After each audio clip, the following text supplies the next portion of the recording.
Hello and welcome. Welcome to Deep Noetics. And today we're going to be talking about Ireland as well as Palestine. There are many comparisons made between these struggles of, you could say, independence that are happening in Palestine today and the struggle for independence that occurred in Ireland at the beginning of the 20th century. The Irish are known and famous in many ways for supporting many independentist causes, such as the Palestinian one. I will be reading from my article on my Substack called Notes of the Archive, and the article is titled Beyond the Pale of Israel. The connections between the Palestinian and Irish struggles run deeper than you think. So essentially, I'm not going to be making a regular argument comparing armed struggle or colonial contexts, but a very specific one about the very specific historical dynamic of the so-called Pale. That is where the saying beyond the Pale comes from. It comes from the occupation or the settlement that the British had or in the east of Ireland, around the area that includes Dublin nowadays. I make the comparison of this Pale being represented by the State of Israel as it is a relatively small nation, a relatively tiny territory within the wider Middle East. Lately, the online political sphere is engaged in debates over a small country with disproportionate influence. It is said that they occupy many seats of power in the US, allowing a certain ethnicity to influence policy decisions. I am, of course, speaking of the Irish. Jokes aside, it has come to my attention lately that Ireland is regularly being brought up in the context of the Israel-Palestine conflict. Members of the Israeli government have been condemning the Irish state for allegedly supporting terrorism, especially since Ireland decided to recognize a Palestinian state. The Israelis decided to close their embassy, and it has become common for some online to disparage the Irish. Personally, I've also met people from the Arab world, from Arab countries, that have all praised the Irish, saying we love the Irish, saying that the Irish always stand on the right side of history. In other words, the side of anti-imperialist or anti-colonial struggles. This is a very, you could call it maybe a modern leftist framing. Here I just brought in an example of a tweet, not necessarily representative of government position, but just as an insight into the attitude towards the Irish from certain sides of the conflicts nowadays. Normally, I would argue that the Irish represent a universally beloved people. They may love their alcoholic beverages and tend to have a rowdy style of sports celebrations, but in general, it is safe to say that they are considered a humorous and joyous people. Yet, despite the fact that numerous countries have recognized Palestine at this point, the Irish seem to be particularly despised by some Israelis. If you dig a little deeper, it becomes apparent that a kind of solidarity with the Palestinian cause has existed in Ireland for quite some time. It is said that the IRA has been supportive of Hezbollah and other militias associated with the Palestinian resistance movement. In some occasions, the IRA trained with those militias, engaging in joint military exercises. Even in Northern Ireland, the fault lines between the Catholic Republicans and Protestant Unionists seem to correlate with the former's support for Palestine and the latter's support for Israel.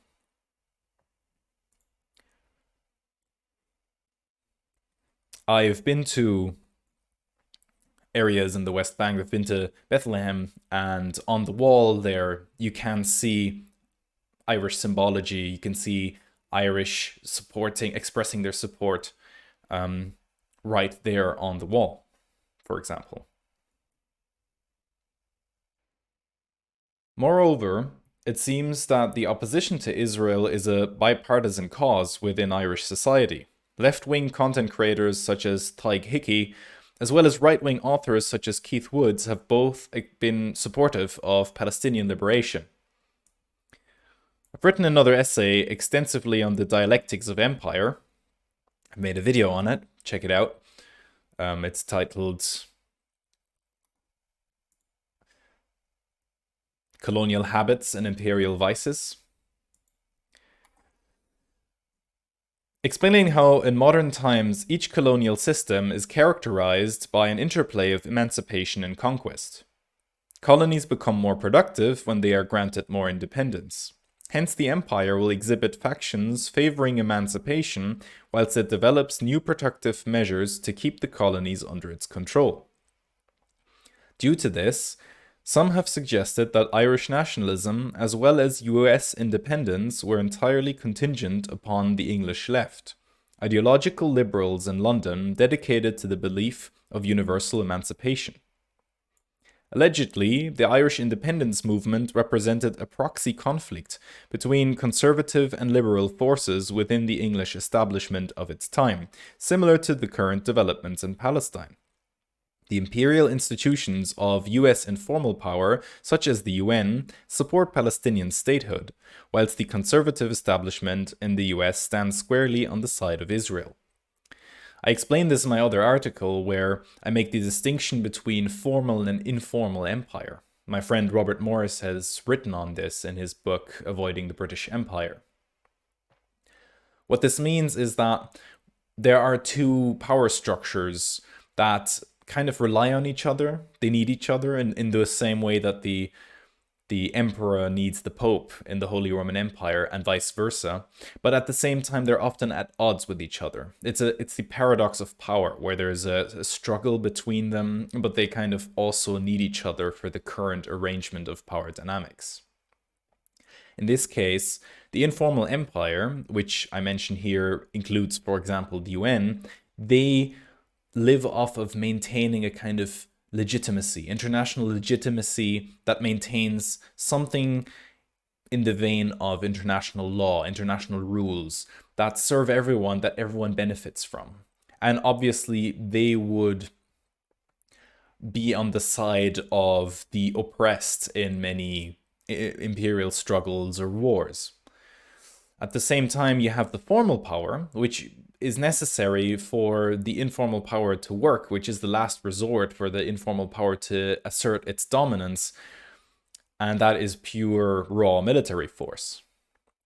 But that cannot be used in excess, because if it's used in excess, the legitimacy that is required for informal power is eroded. So if the US just kind of goes in and attacks any country just for its own benefit, then on the one hand, it'll make a lot of enemies, and the formal power potentially will meet its match, will meet its end, and the informal power will degrade due to the blatant violations that are happening.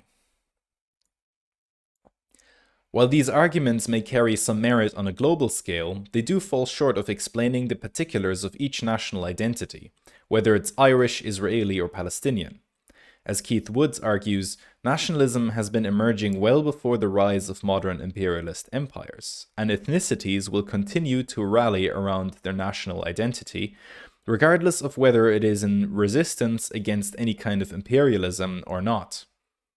In a recent online debate with Curtis Yarvin on X, Woods exemplified that despite strategic and ideological considerations within the London left, Irish nationalism was treated as a real independent force that needed to be dealt with in any kind of government decision on the Irish question. So this is a common debate and one that was held between Yarvin and Woods here on Twitter, which is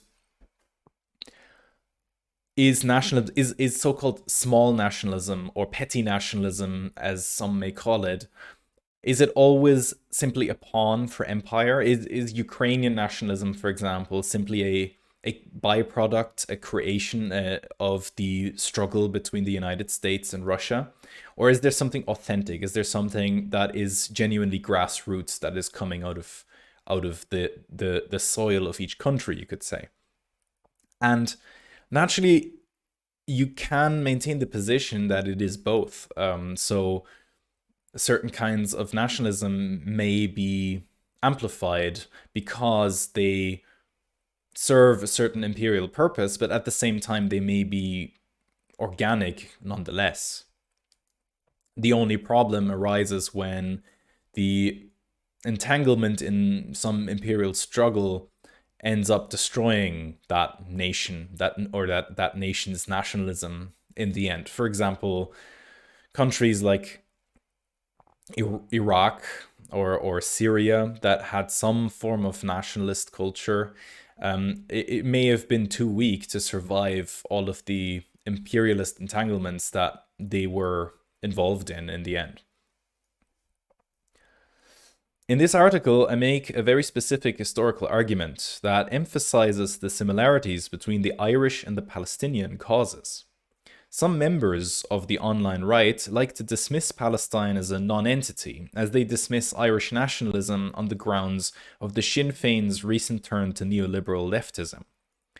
To counter this, I want to underline how historical experience determines the sense of identity of a people and leads them to regard themselves as part of a unified nation under a common struggle. The Sinn Féin example is very prominent right now, as they are famous or known for their resistance against imperial aggression from England, but now seem to have submitted to a new kind of, informal empire that is represented by the European Union, and they seem to be weak or not having a strong position on immigration, for example, which many traditional nationalists would like to see in a party such as the Sinn Féin. Regardless of its geopolitical origins, this struggle makes up the true foundation of any nation. Depending on its historical resilience, the ability of a nation to persevere through this struggle will determine its survival. While Israel and Palestine are both rather young nations that have yet to prove their long-term resilience, nobody can deny the authenticity of the Irish struggle. For much of Ireland's history predating the plantation and its integration into the Union, colonial power was represented by a tiny strip in the east of the island known as the Pale. For most of this article, I will be focusing on the Pale as I regard modern-day Israel as the Pale of the Middle East. Retreat of Empire. Britain's occupation of Ireland, known as an 800-year struggle, begins with the Anglo-Normans invading the island in 1169 and formally establishing the Lordship of Ireland. Historically, this predated the eventual rise of the global British Empire by many centuries. We are in fact not entirely justified in referring to this conquest as a British occupation at all. Well, the Normans, they were settled in the Normandy in northern France. Originally, they were Vikings, you could say. They came from Denmark and from further north. And they, you could say, conquered both islands with time. So in 1066, William of Normandy won the battle in Hastings and took over Britain. And then with time, they eventually conquered Ireland as well. But that obviously represents a different dynamic from simply being conquered by England, because these were invaders that came from the outside and conquered England as well previously.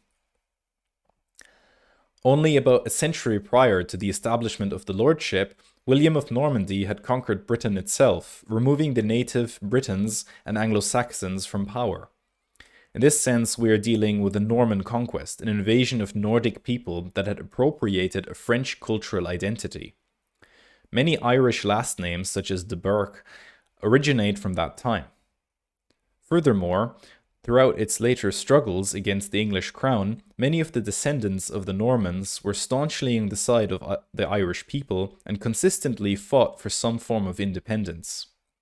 The Irish Parliament, though dominated by the Anglo-Irish, would frequently be in conflict with England.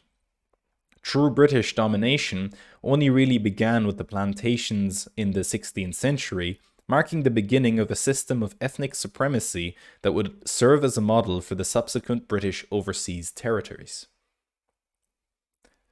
The Lordship of Ireland intended to implement the same Norman version of feudal society which the Normans had introduced to England.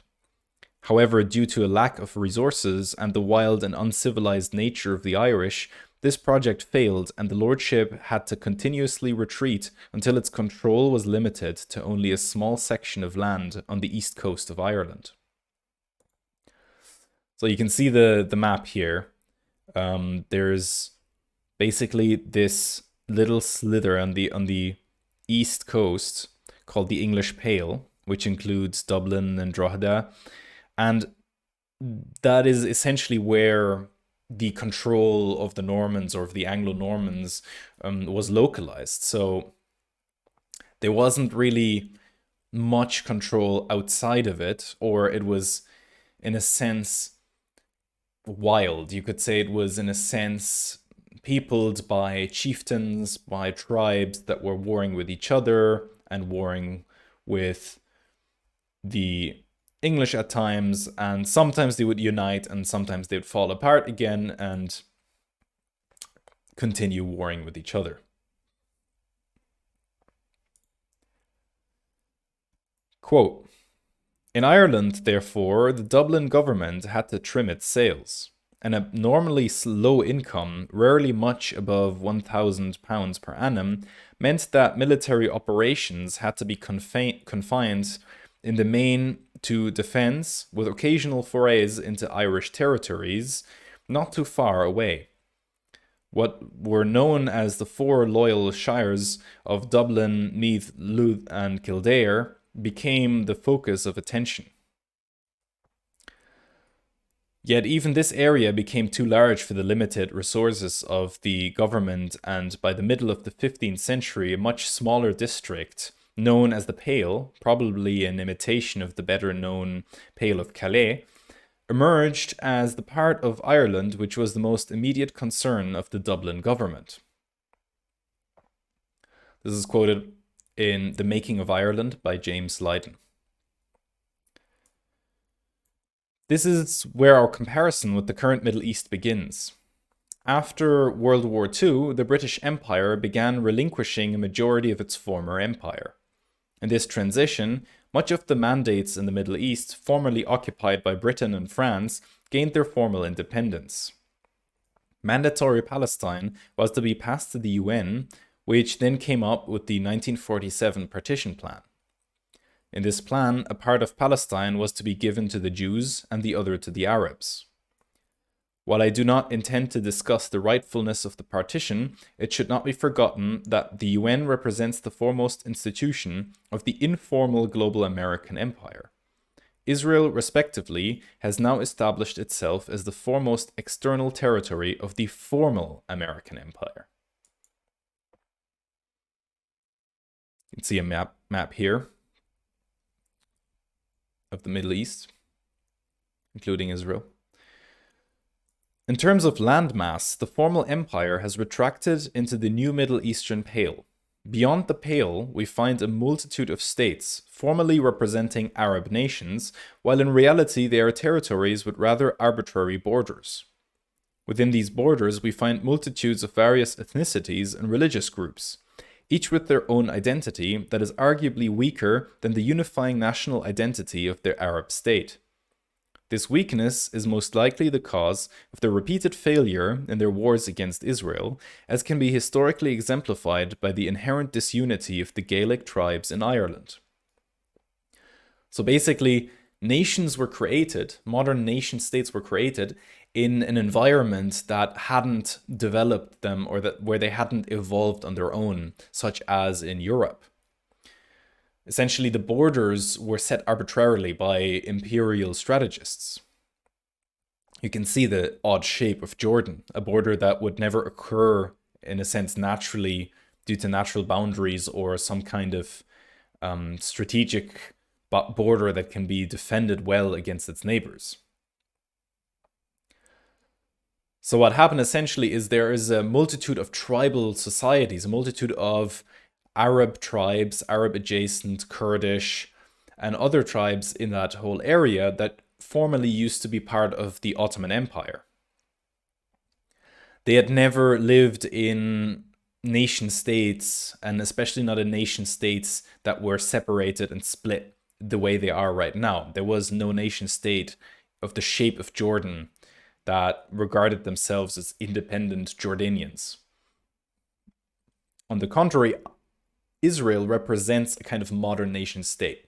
It is, you could say, or it was at the time of its independence, the first true modern nation state in the Middle East, as it was founded, and especially its ideological pioneers were Europeans, and was founded by Jewish people of European descent, of settlers and migrants that came from Europe predominantly.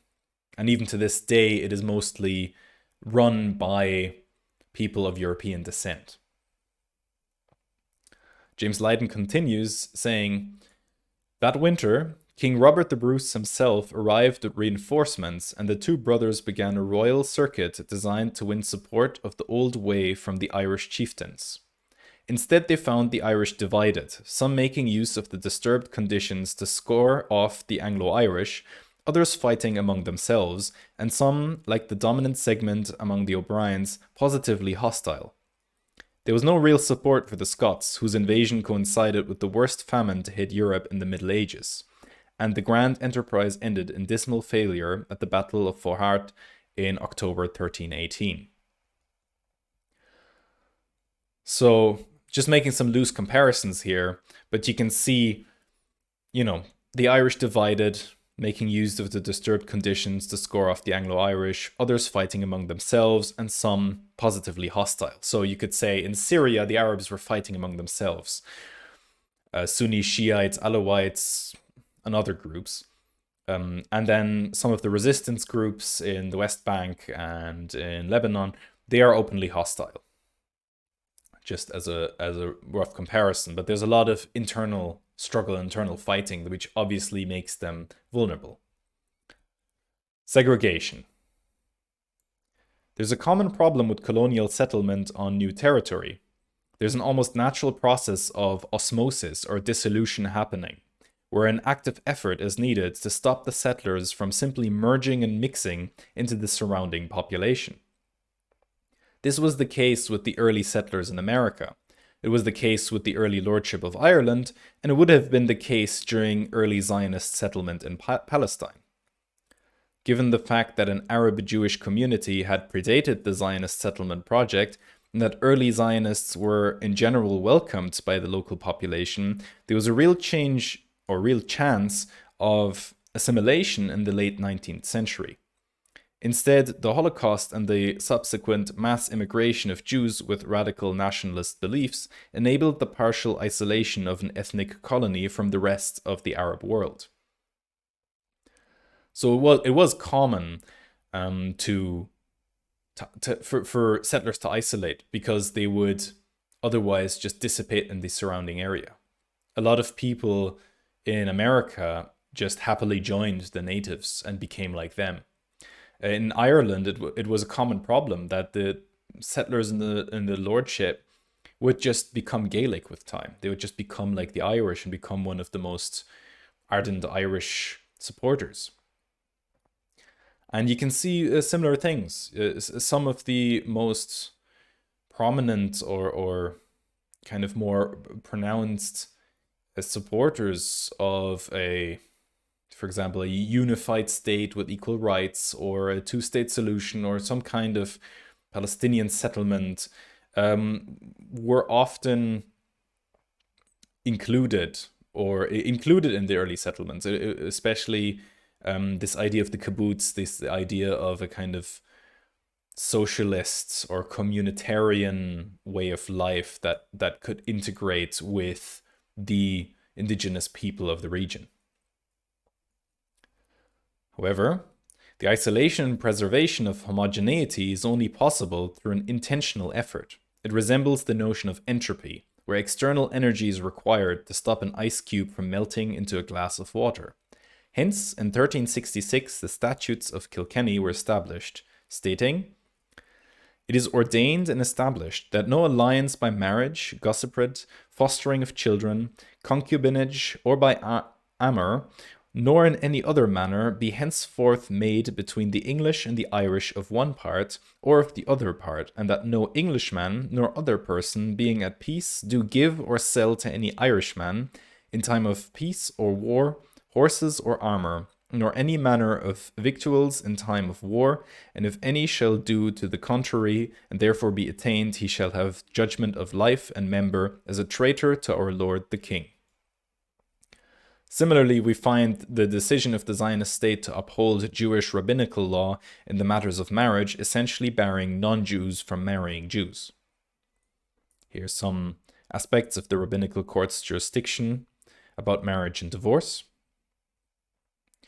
And as the Hope Simpson report states, this decision by the Israeli state is in line with its overall policy of homogeneous ethnic preservation.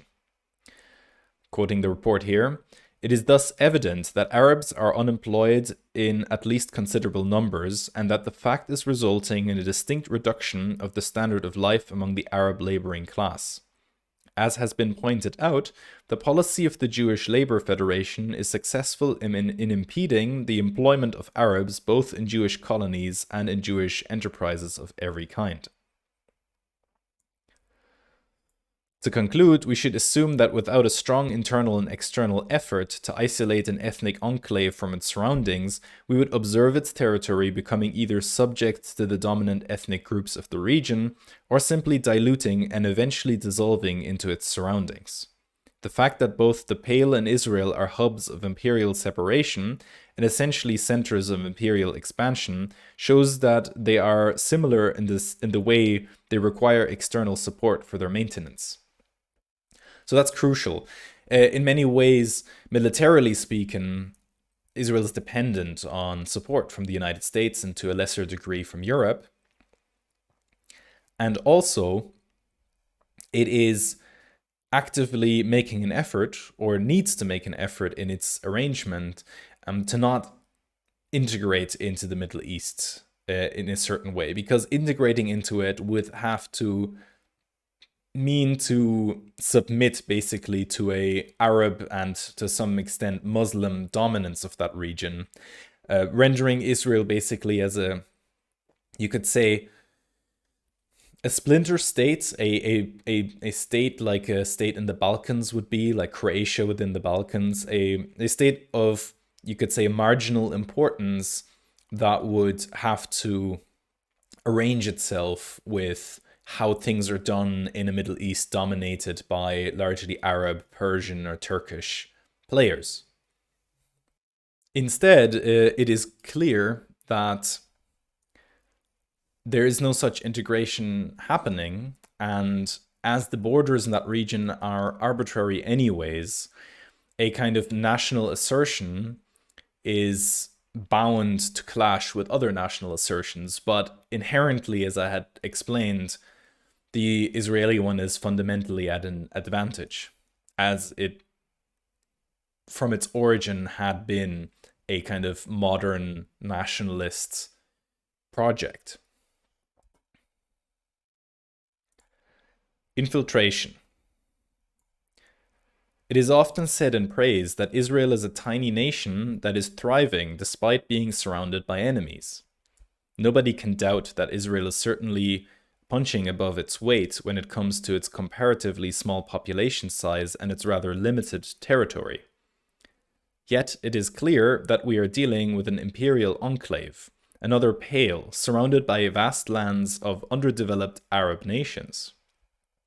Nobody would be surprised by the Pale's relative strength compared to any individual Irish tribal fiefdom. The relative superiority of English development is mirrored by the developed nationalism of the Zionist project. Arab nationalism is, by comparison, disunited and severely weakened by the quarrels among local tribes. The way to exert power from the Pale into the surrounding, less governed territories is by strategic alliances with certain tribes against their regional rivals. Classic concept, divide et impera. Divide and rule. Divide and conquer. Divide and conquer is the right one. I'm quoting James Lydon again from his other work, The Lordship of Ireland in the Middle Ages.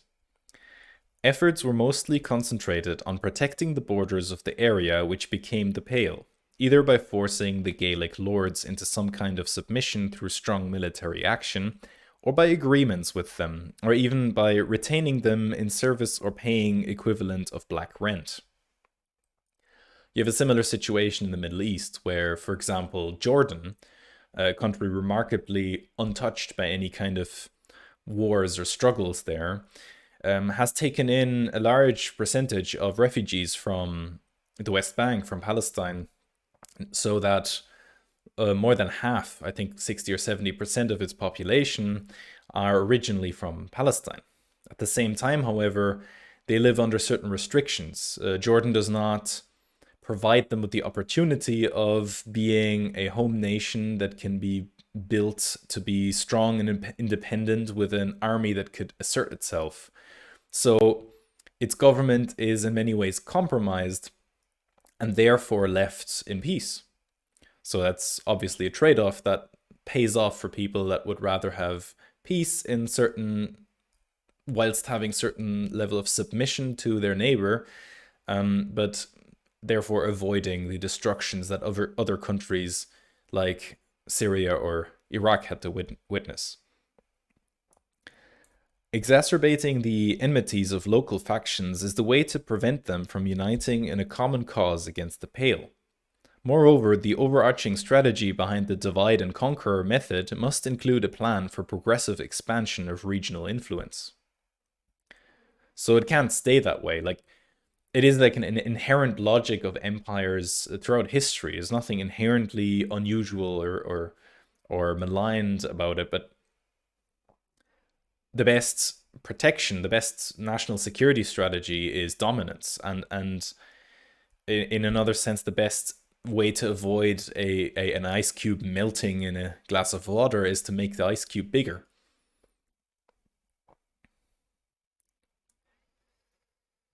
So I'm quoting now here from Loyalists by Owen McHugh O'Dempsey and Terence O'Dempsey.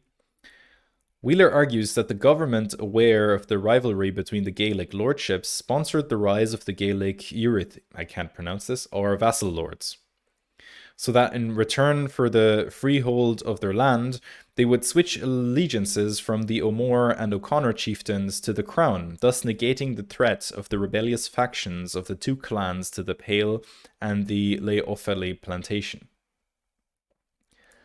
The Israelis understand the principle of dissolving enemy factions into even smaller hostile sub-factions. Oded Yinon, an advisor to Ariel Sharon, the former prime minister of Israel, expressed this specific strategy in his now infamous Yinon plan.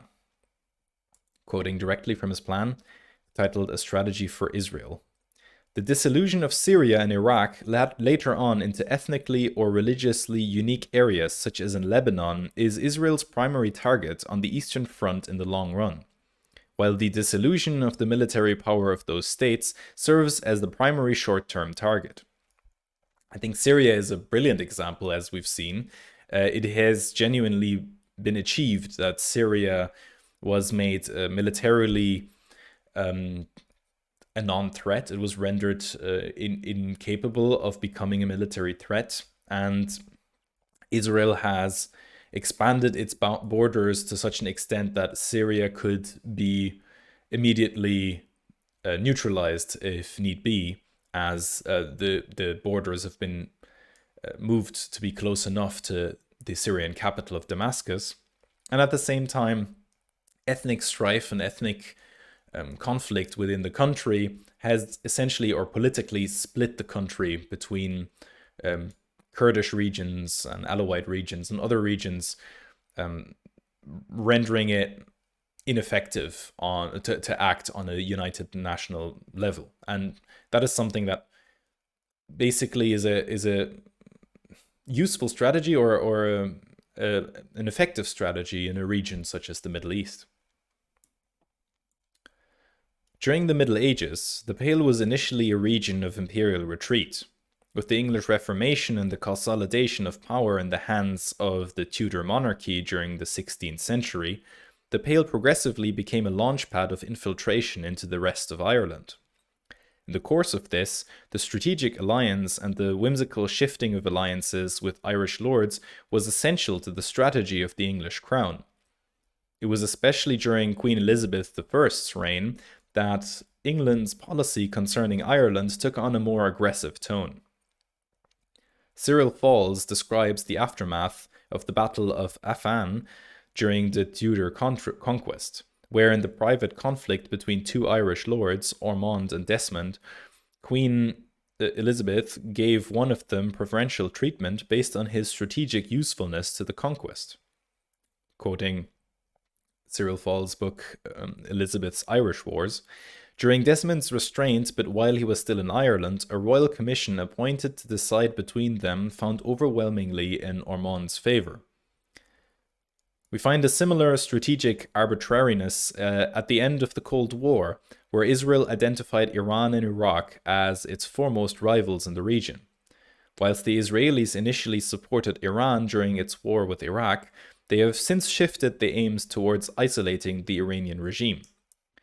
During the transition to its current strategy, Israel used the Jordanian royal dynasty as their strategic ally and originally intended to install them in Iraq in order to seal off Iranian influence from the Shiites in the region.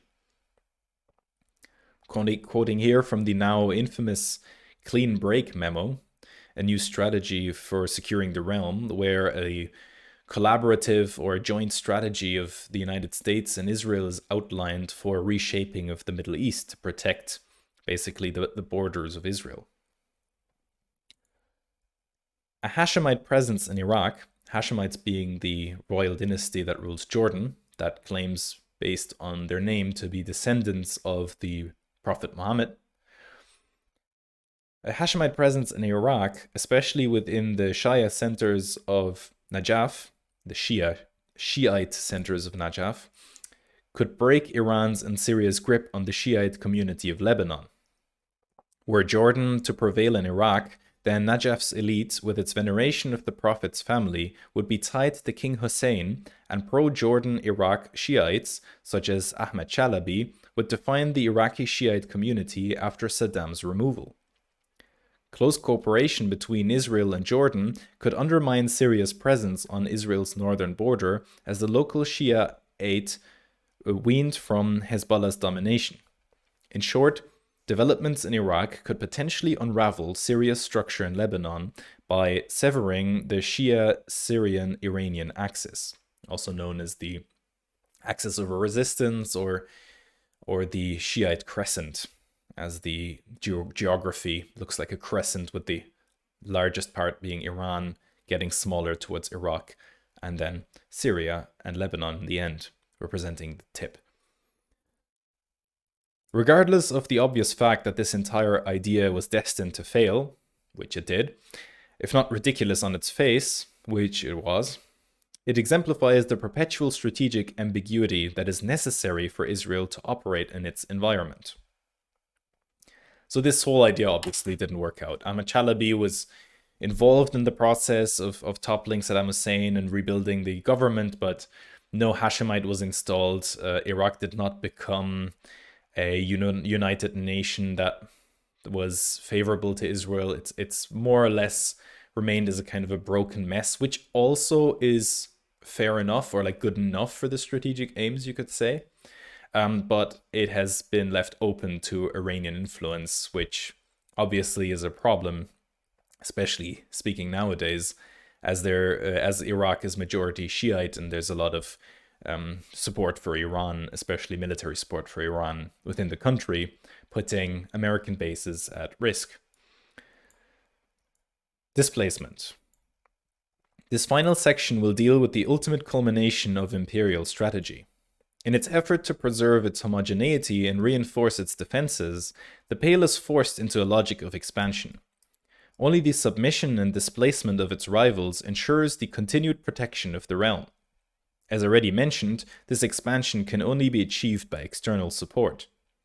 As the comparison between the Irish plantation and the Israeli settlements has often been made, I would like to limit this discussion to its basics, given that my main point was in exploring the lesser-known Pale as an example for imperial control. Quoting again from Leyden's The Making of Ireland. But already a scheme of plantation had been worked out in London. The land was divided into seigneuries of 12,000, 8,000, 6,000, and 4,000 acres each, with appropriate rents for the different divisions. The undertakers, all English, had to guarantee that no land would be leased to native Irish.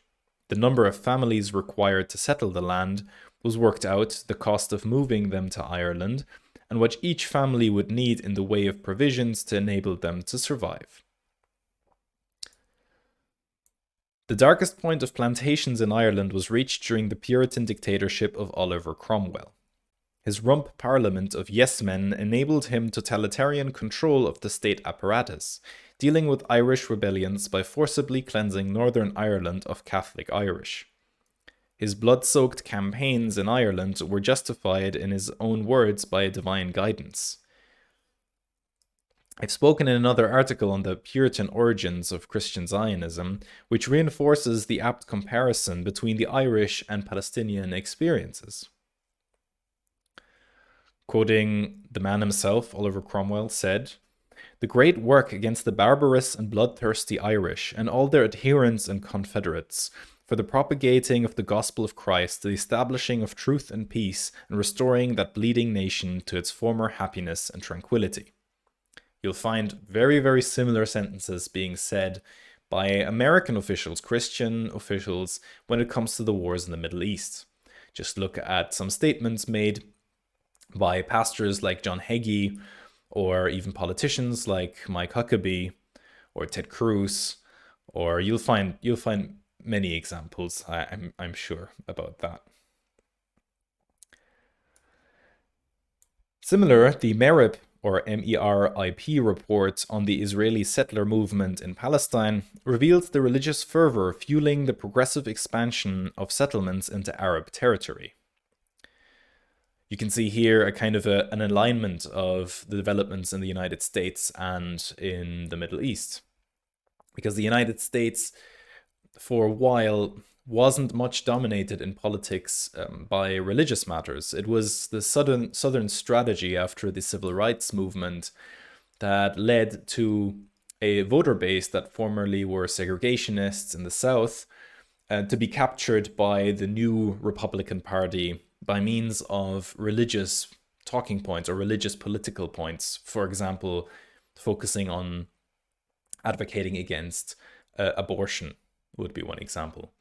And within that period, you can find the emergence of the Likud party and the settler movement, which took power then for the first time in the 70s and is guided or fueled by religious fervor, religious Zionist fervor in expanding the actual settlements of Jews in Israel. Something that had previously been less common, as Israel had been a secular state with atheistic founders with a more kind of technocratic or socialist outlook. I'm quoting here about the ideology and strategy of the settlements movements from the MERIP report. The politics of Rabbi Tzvi Yehuda Kook are consistent, extremist, uncompromising, and concentrated on a single issue, the right of the Jewish people to sovereignty over every foot of the land of Israel. You can see this also written about or spoken about in the Greater Israel Project, that is derived from biblical narratives, from the fact that allegedly God had promised them the land when he spoke to Abraham in the Old Testament. In Gaza, we appear to be entering a Cromwellian stage of the conflict. Keep in mind this article has been a few months ago, so there's probably a lot of updates now. But here's Patrick Weston Joyce from his Concise History of Ireland, focusing on the darkest point of the struggle against the English. Or, I don't know, maybe the second darkest if you want to include the famine and other parts, though it's hard to tell. But anyways, here's the quote. In August 1652, the Parliament passed an act to dispose of the Irish, The poorer sort of people of the three provinces of Ulster, Leinster, and Munster, small farmers, ploughmen, labourers, and co., were not to be disturbed. The new settlers would need them. All others, the gentry of all classes, were ordered to transplant themselves and their families across the Shannon into Connacht and Clare, where they were to be given small allotments in lands that had been left waste.